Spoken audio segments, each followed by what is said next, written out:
Kakinada rural మండలం సర్పవరం గ్రామంలో వేంచేసిన శ్రీ రాజలక్ష్మి సమేత భవన్నారాయణ స్వామి వారి ఆలయంలో ధనుర్మాసోత్సవాలు ఘనంగా నిర్వహిస్తున్నారు. ఉత్సవాలలో భాగంగా 23వ తేదీ శనివారం వైకుంఠ ఏకాదశి పర్వదినాన్ని పురస్కరించుకుని ఆలయంలో ఉత్తరద్వార దర్శనం ఏర్పాటు చేశారు. ఈ సందర్భంగా ఆలయంలో ఏర్పాటు చేసిన ఉత్తరద్వార దర్శనానికి సంబంధించిన ఏర్పాట్లను ఆలయ కమిటీ చైర్మన్ పుల్లా నారాయణరావు, ఆలయ ధర్మకర్తలు పర్యవేక్షించారు.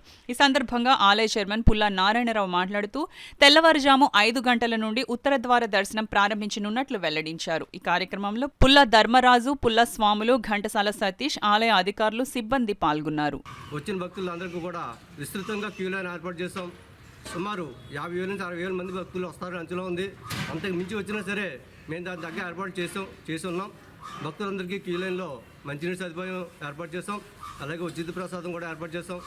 ముఖ్యంగా ఉచిత దర్శనం భక్తులకు మెరుగైన సౌకర్యాలు కల్పించడానికి మేము చర్యలు తీసుకున్నాం.